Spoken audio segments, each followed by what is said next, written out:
all the three recipes we have been preparing today include cheese. So it's very easy for people to guess where it comes from. Cheese, of course, is Dutch, is the Netherlands.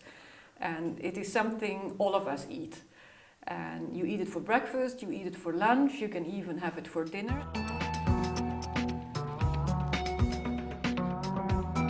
It's like a cube, like a dice, you know, that you play. You make from hole one, then you make 2 holes. Yes. And what type of cheese are you using for this? This is a young Gouda cheese.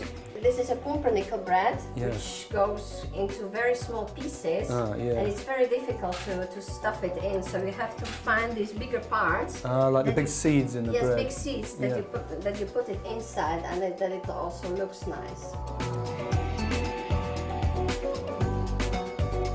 It's really something you should ask your children to do, or family members if with you want small fingers. that the children are that they are entertained and they just leave you alone. This is mild and it's also soft in your mouth. And Gouda is a village in the Netherlands where the cheese comes from. And Gouda is an important mark that you can buy all over the world. And you also have Edam. Edam is the typical cheese you usually find with a red. It's either red paper, red plastic, or a red crust. I was going to ask you about this. You can buy Edam in Slovakia, but I'm not sure whether it's not the real one. No, I was going to say, right, what's your opinion of Slovak Edam? No, it's not the real one. We should move on to the salad, to the Old Amsterdam salad. Old Amsterdam is a special variety. Wow. It has the special black wax cover, or is it paper? Yeah. It is wax. Wax, yeah. And here you can only still read, or here you can still read Old Amsterdam. This is a more mature one. The more mature ones are always more salty than, for instance, the young Gouda we were just talking about. So if you have a high blood pressure, this is not the best cheese to eat. These are all the ingredients. Cucumber, apple, ham, sour cream, lemon, gherkins, yogurt, green pepper, dill, and a little horseradish. How do you find that the cuisine in the Netherlands compares, for instance, to Slovakia?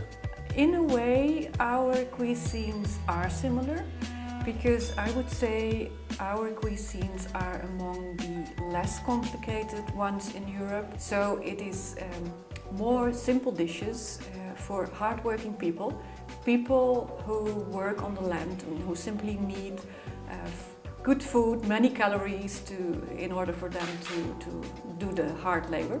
But one of the big differences, I would say, is when we eat what. We do not have a hot lunch.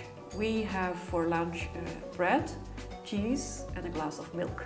Even grown-ups, I know that a lot of people, not only in Slovakia, but they will start smiling and say, milk is only for children. No, we don't think that milk is only for children. Milk is also for grown-ups, so we have a glass of milk with lunch. Cheese soup, because Slovaks love soup.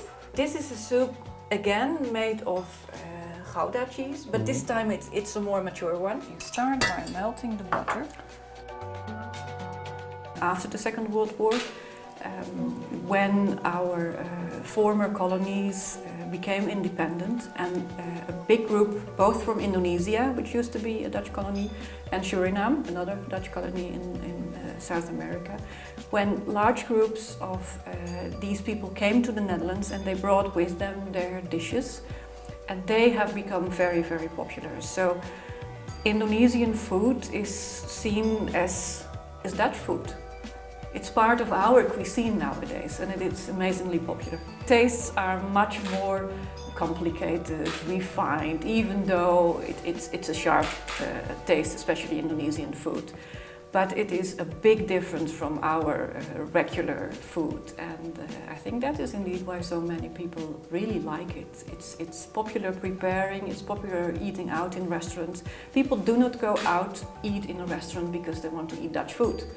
You go because you want to eat Indonesian food, Surinamese food, Italian food, but you don't go for a traditional Dutch meal. That you will have with your grandparents, but not in a restaurant.